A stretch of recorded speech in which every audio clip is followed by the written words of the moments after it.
Assalamualaikum warahmatullahi wabarakatuh. Halo teman-teman, kembali lagi bersama saya Salsabila Arifah Rahman. Kali ini saya akan membedah bab 2 pada buku The Psychology of Money karya Morgan Housel. Di bab 1 kemarin kita sudah sepakat bahwa nggak ada orang yang gila dalam mengelola uang. Semua orang bertindak sesuai dengan pengalaman hidupnya masing-masing. Tapi, kenapa dua orang yang sama-sama kerja keras dan punya strategi pintar, hasilnya bisa beda jauh? Yang satu jadi triliuner, yang satu malah jadi bangkrut? Jawabannya ada pada bab 2 mengenai keberuntungan dan resiko. Pernah tidak merasa sudah kerja keras bagai kuda, tapi hasilnya segitu-segitu aja? Di sisi lain, terlihat ada orang yang santai tapi hartanya tidak habis-habis. Seringkali kita langsung menghakimi dia cuma hoki atau saya memang tidak bakat kaya. Hari ini mari kita bedah bab 2 ini karena poin-poin di dalamnya akan mengubah cara pandang terhadap kesuksesan dan kegagalan selamanya. Morgan Housel membuka bab ini dengan fakta unik tentang Bill Gates. Pada tahun 1968, ada sekitar 300 juta anak usia SMA di dunia. Bill Gates bersekolah di Lakeside, satu-satunya SMA yang punya komputer tercanggih saat itu. Peluang Bill Gates bisa sekolah di sana hanya 1:1.000.000. Tapi, ada fakta yang jarang diketahui, Gates punya sahabat bernama Ken Evans. Dia sama cerdasnya, sama ambisiusnya dengan Gates. Tapi, Ken tidak pernah menjadi pendiri Microsoft. Kenapa? Karena Ken meninggal dalam keadaan mendaki gunung sebelum lulus SMA. Peluang meninggal karena mendaki gunung itu juga 1:1.000.000. Pesan moralnya adalah, keberuntungan dan resiko adalah saudara kandung.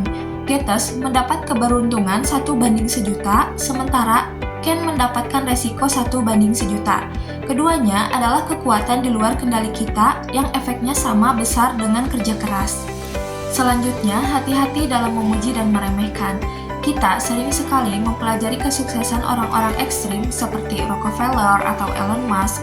Masalahnya, kesuksesan yang ekstrim biasanya melibatkan keberuntungan yang ekstrim juga, yang saking ekstrimnya hampir mustahil untuk ditiru. Sebaliknya, saat gagal, kita sering terlalu keras pada diri sendiri. Padahal, bisa jadi itu bukan karena malas atau bodoh, tapi karena sedang terkena sisi resiko yang di luar kendali kita. Maka, daripada fokus pada satu tokoh idola yang terlalu wah, lebih baik fokus pada pola umum. Misalnya, orang yang punya kontrol atas waktunya cenderung lebih bahagia. Pola seperti ini jauh lebih masuk akal untuk dicontoh daripada cara miliarder investasi yang mungkin ada faktor keberuntungan di dalamnya. Jadi, poin utama yang bisa dibawa pulang pada bab 2 ini adalah ada 2 kutipan emas. Yang pertama, Bill Gates pernah bilang, keberhasilan adalah guru yang payah, karena dia bikin orang pintar merasa nggak bisa kalah. Jadi, jangan sombong kalau sedang di atas, karena mungkin ada peran keberuntungan di sana. Kedua, ingatlah bahwa kegagalan juga guru yang payah, karena dia bikin orang merasa sudah melakukan kesalahan, padahal mungkin mereka cuma lagi sial.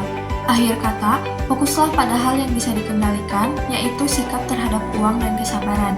Sisanya, biarkan dunia yang bekerja. Karena di setiap keberhasilan ada keberuntungan yang bekerja di belakangnya, dan setiap kegagalan ada risiko yang menyertai. Menurut teman-teman, bagaimana nih? Yakin masih mau nyalahin diri sendiri kalau rencana gagal tahun ini?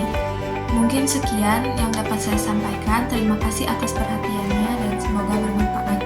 Wassalamualaikum warahmatullahi wabarakatuh. Sampai jumpa di video berikutnya. Salam PGSD.